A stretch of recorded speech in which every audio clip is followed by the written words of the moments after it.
Welcome to Life Stories, where we share real-life experiences that inspire, teach, and remind us of the resilience of the human spirit. Today, we bring you the story of Ethan Roberts, a young boy who endured unimaginable hardship and found the courage to speak out. This is a story about hope, healing, and the power of trust. It's a reminder that sometimes the most important thing we can do for others is simply listen. Stay tuned as we take you through this journey of survival, bravery, and transformation. Subscribe to our channel to begin today's story. As a nurse working in the emergency room of a bustling hospital, I'd seen it all. From car accidents to heart attacks, from drug overdoses to minor scrapes, nothing in the surprised me anymore.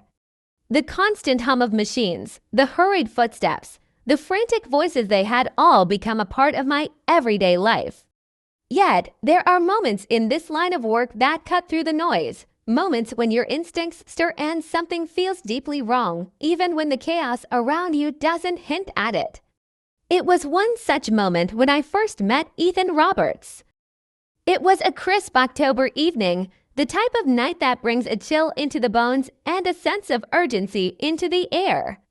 I had just finished updating a few charts when I heard the call of pediatric intake in Bay 3, a 7-year-old boy who had supposedly fallen off his bicycle. No big deal, I thought. Kids are always falling off bikes. But as I entered the examination bay, I noticed the child sitting there, his small frame hunched over, eyes fixed on the floor. Next to him stood Jason Turner, a well-dressed man in his mid-30s, with a hand resting on the boy's shoulder in what appeared to be a gesture of comfort. But there was something in his eyes, something that unsettled me. "Hello there, I'm Nurse Miller," I said softly, trying to break the ice, my voice directed mostly at the child. "And you must be Ethan." Ethan lifted his eyes for a brief moment. His eyes were startlingly blue, so bright that they seemed to contrast sharply with his pale complexion.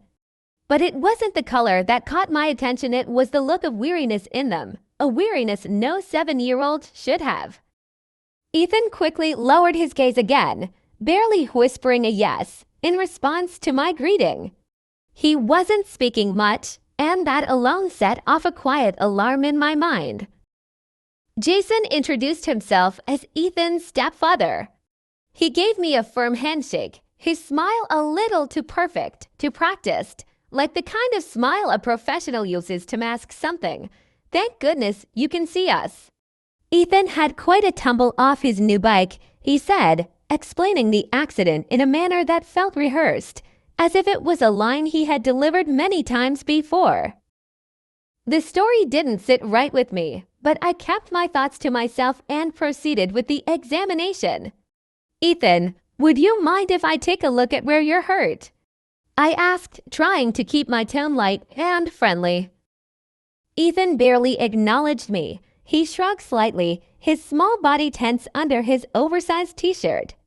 I gently examined his swollen left wrist, which seemed to have taken the brunt of the fall. Jason continued to talk about the bike accident, mentioning the scrapes on Ethan's back and arms, but I couldn't shake the feeling that something was wrong. "When did this happen, Ethan?" I asked, addressing the boy directly, trying to engage him. But before he could answer, Jason spoke up, his voice too quick, almost too eager. "Just this afternoon, around 4, he said. I was at work, and Ethan was riding in the driveway. His mom usually watches him, but she was at work. Ethan called me using her phone, and I rushed home to bring him here." There was something about the way Jason answered for Ethan that bothered me. I looked at the boy, his knuckles white as he gripped the edge of the examination table. I could see the subtle tension in his face, the fear that was barely hidden behind his silence. I could tell Ethan didn't want to speak up, and my heart sank a little. But then, as I gently pulled up his shirt to examine his back, the truth began to reveal itself in the form of bruises. The bruising on Ethan's torso was unmistakable. Yellow and green marks that were at least a few days old, certainly not from a bike accident that had allegedly happened hours ago. My fingers brushed over the circular burns on his arm's cigarette burns in various stages of healing. As I took notes, I kept my face neutral, though inside, my alarm bells were ringing. This wasn't the story of a simple fall. These were marks of something much darker, much more sinister. "Ethan," I said softly, my voice calm but filled with quiet urgency, "do you mind if I check your back and your arms a little more closely?" Ethan hesitated, his eyes flickering toward Jason. I noticed a flicker of fear in his gaze, a silent plea for permission. Jason nodded encouragingly, but I saw the tension in his face and unmistakable unease, a fear of being found out. Ethan slowly removed his shirt, revealing a torso that was far too thin for a child his age. But it was the marks on his body, the bruises, the burns that grabbed my attention. This wasn't an accident. I knew that with every fiber of my being. I knew it then, as I looked at Ethan, who was too afraid to speak, too afraid to trust. "These bruises look like they might be from earlier accidents," I said carefully, keeping my voice calm. "Has Ethan had any other falls recently, Jason?" Jason shifted uneasily, his hand moving to rest on Ethan's shoulder again, but this time the gesture felt more like a restraint than a comfort. "He's an active kid," Jason replied smoothly, but there was something too rehearsed in his tone. "Always climbing trees, jumping off things. Last week, he fell off the swing set. Boys will be boys, right?" Boys will be boys. That line echoed in my mind as I looked at Ethan, whose hands were shaking slightly, fingers gripping the table so tightly that his knuckles were white. Something wasn't right. "Jason," I said, my voice more firm now, "I think we need to get some x-rays done. Dr. Cooper will want to examine him as well." Jason's face faltered for a moment, his impatience slipping through the cracks. "Do we really need to do all that? It's clearly just sprained," he said, glancing at his expensive watch. "We've been here for an hour already. Can't we just speed things up?" I didn't back down. I had to be thorough, for Ethan's sake. "We need to rule out a fracture," I explained, though I could feel Jason's frustration rising with every word. I turned back to Ethan with a gentle smile, trying to reassure him as best I could. "You're being very brave, Ethan," I said, looking into his eyes. "I'm going to ask you some questions while we wait for the doctor, okay?" He nodded slightly, and I noticed his shoulders relax just a little. He was scared, but I could see a flicker of trust in his eyes, a trust that, for now, felt fragile but real. This was just the beginning. I didn't know yet the full extent of what had been happening to Ethan, but I knew one thing for sure. I couldn't let this child suffer in silence any longer. The hours seemed to drag on as I waited for Dr. Cooper to arrive and take a look at Ethan. I could feel the weight of the situation bearing down on me, and the longer I stayed in Bay 3 with Ethan, the more my concern grew. Despite the best efforts to keep things normal, the tension in the room was palpable.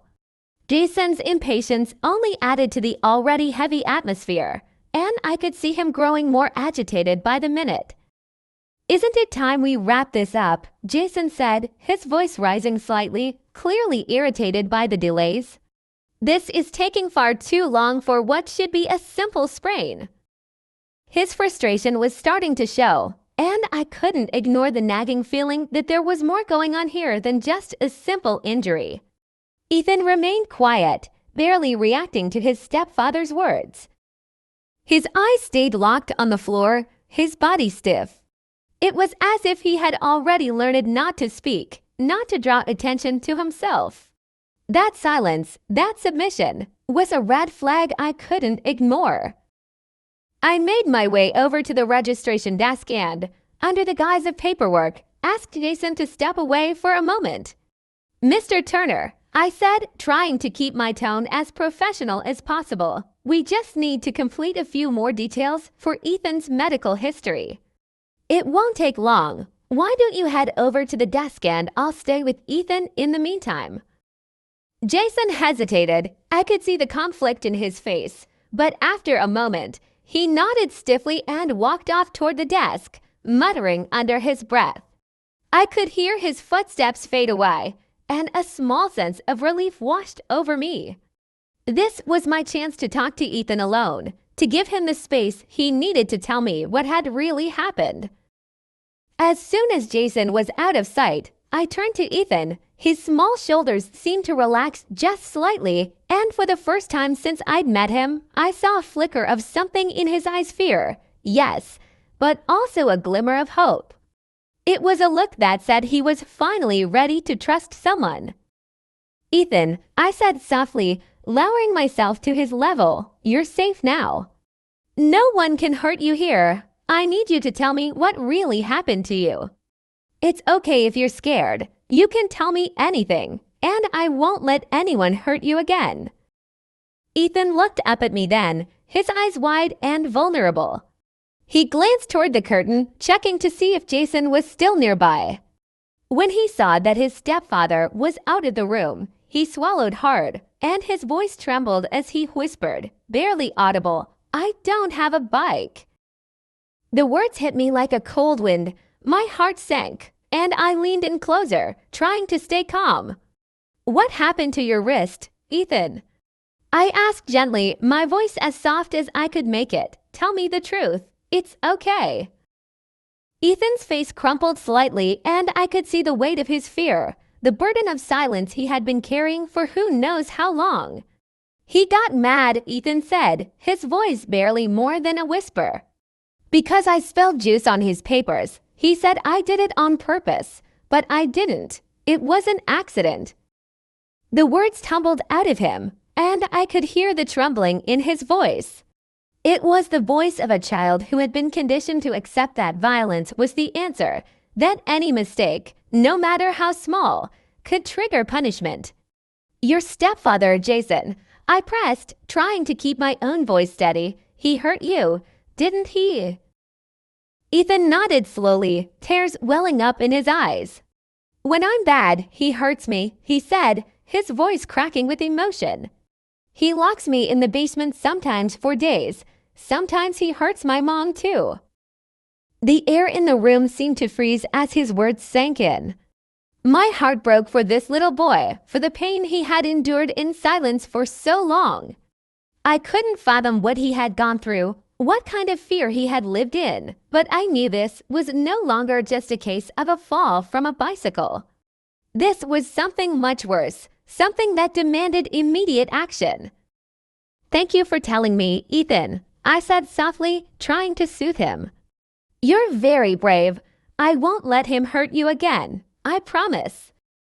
But just as I finished speaking, I heard footsteps approaching. I quickly squeezed Ethan's hand, offering a small smile before stepping away. It was a fleeting moment of connection, but it was enough to plant a seed of trust in him, a small spark of hope in the face of everything he had suffered. As the curtain pulled back, Dr. Cooper entered, his calm presence a welcome relief. Ethan's eyes widened slightly at the sight of the doctor, but I could tell he was still processing everything that had just happened.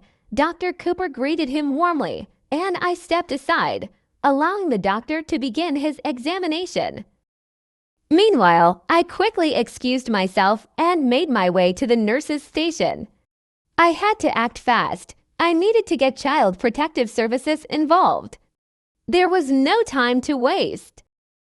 "Mia," I said urgently as I grabbed the phone, "this is Sarah. I need you in Bay 3. We've got a suspected child abuse case. A 70-year-old boy with multiple injuries that don't match his story. He's just disclosed physical abuse by his stepfather." Mia's voice on the other end was calm but filled with concern. "I'm on my way," she said. "Document everything. We'll get CPS involved immediately." As I ended the call, I felt a wave of determination wash over me. The first step had been taken. Ethan had found the courage to speak, and now it was my turn to make sure he was safe. This wasn't just a case of a simple fall. It was a life-or-death situation. and I wouldn't let this boy slip through the cracks. As Dr. Cooper began his examination, I stood quietly by the curtain trying to process everything Ethan had just told me. The weight of his words hung in the air, heavy and suffocating. A small child, only 7, had lived through more fear and pain than many adults would ever experience in a lifetime. I had seen the signs before, but never quite so starkly. The bruises, the burns, the fear in Ethan's eyes, they all pointed to one thing: abuse. Dr. Cooper's voice broke through my thoughts as he spoke to Ethan, his tone warm but professional. "All right, Ethan," he said gently, "let's have a look at that wrist. Nurse Miller tells me you've had quite an accident." Ethan nodded slightly, his gaze never leaving the floor. The doctor was doing his best to keep the atmosphere calm, but I could sense that something inside Ethan had already begun to shut down. His body language screamed of years of learned helplessness, of a child who had been taught to accept his fate and not to question it. I knew I had to be patient, but I also knew the time for patience was running out. The examination went on, with Dr. Cooper confirming the fracture in Ethan's wrist and noting other signs of trauma that couldn't be explained by the story Jason had given. I took a deep breath, my mind racing with the next steps. I needed to act quickly before Jason returned, before he could influence the narrative once again. I stepped out into the hallway, my heart pounding. The was a busy place, but in that moment, everything felt distant, as if I were in a world of my own, fighting for this little boy's safety. I picked up the phone again, calling Lily Adams, the social worker on duty. "Lily, it's Sarah," I said quickly, my voice barely steady. "We've got a suspected child abuse case in Bay 3, a 7-year-old boy, Ethan Roberts.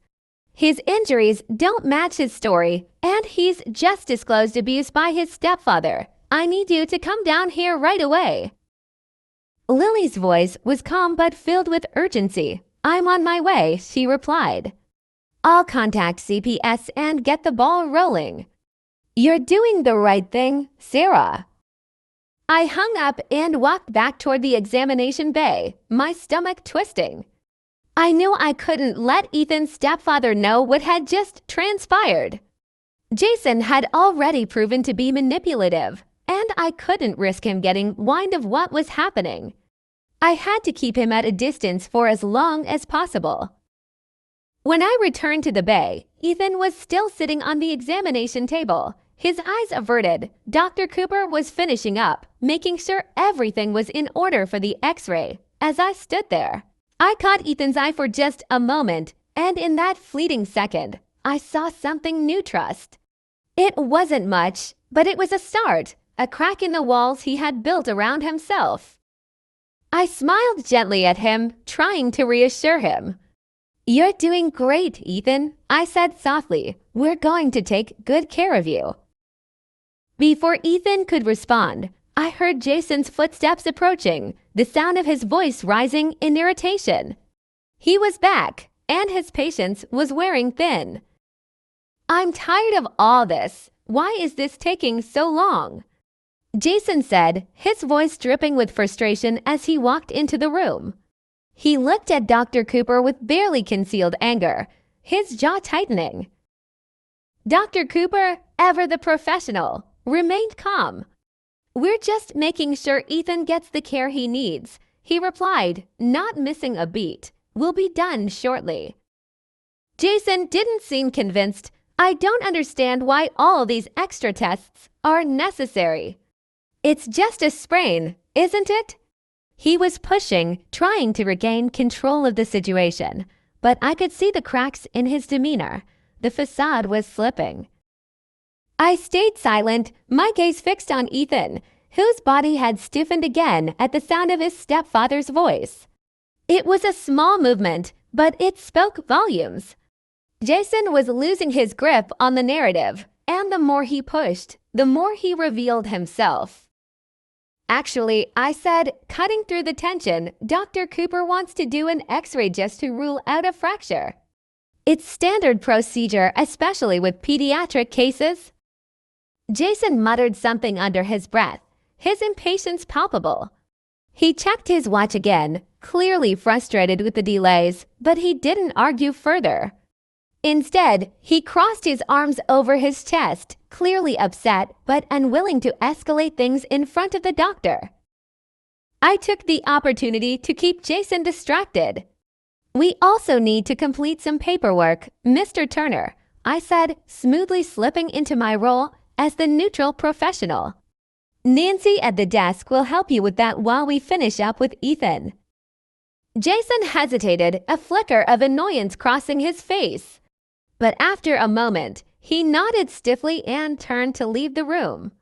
"Fine, I'll be right back," he said, his voice laced with barely contained frustration. As soon as Jason was out of the room, I turned to Ethan, who seemed to breathe a small sigh of relief. This was my chance to speak with him again, to give him one more opportunity to share his truth. I moved closer, lowering my voice so only he could hear me. "Ethan," I said softly, "you're safe now.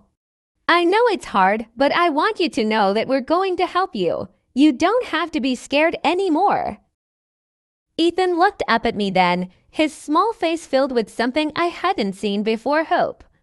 It was fragile, almost invisible, but it was there, and it was enough. He nodded slightly, his lips trembling as he whispered, "Thank you." I squeezed his hand gently, my heart swelling with empathy. "You don't have to thank me, Ethan. I'm here for you. We're going to make sure you're safe." I could feel the shift in the room, the invisible bond of trust that was beginning to form between us. It was a start small, fragile, but real. And in that moment, I knew that no matter what came next, I was going to do everything I could to make sure Ethan had the chance to heal. We would fight for his safety, and we wouldn't stop until the truth was heard. As the days passed and Ethan and his mother, Amanda, moved towards a safer, new life, I couldn't help but reflect on everything that had unfolded. The emergency room, a place of constant chaos and tension, had become a sanctuary for Ethan, a place where his truth had finally been heard. He no longer had to suffer in silence. The medical team, social workers, and law enforcement had rallied together to ensure his safety, but it was the small moments, like Ethan's whispered words of trust, that stayed with me. Those moments reminded me of why I chose this path in life: to help, to listen, and to make a difference. Ethan and Amanda were relocated to a safe house, and over time, the legal system worked to ensure Richard's arrest and prosecution. It was a long road ahead for them, filled with obstacles and battles, but they had taken the first step towards healing. Ethan's blue eyes, once clouded with fear, now sparkled with hope, a symbol of his resilience. He had found his voice, and with it, the courage to speak out against the darkness that had once consumed him. Amanda, too, began to rebuild her life, learning to trust again, and with the support of her legal team and the community, she was able to reclaim her sense of independence. As for me, I continued my work in the always listening, always looking for the silent cries for help. It wasn't easy, and there were days when the weight of the world felt too heavy, but in my heart, I knew that every life I touched made a difference, just as Ethan's story had made a profound impact on me. Thank you for joining me in this journey. If you'd like to hear more real-life stories, make sure to subscribe to our channel for more inspiring tales.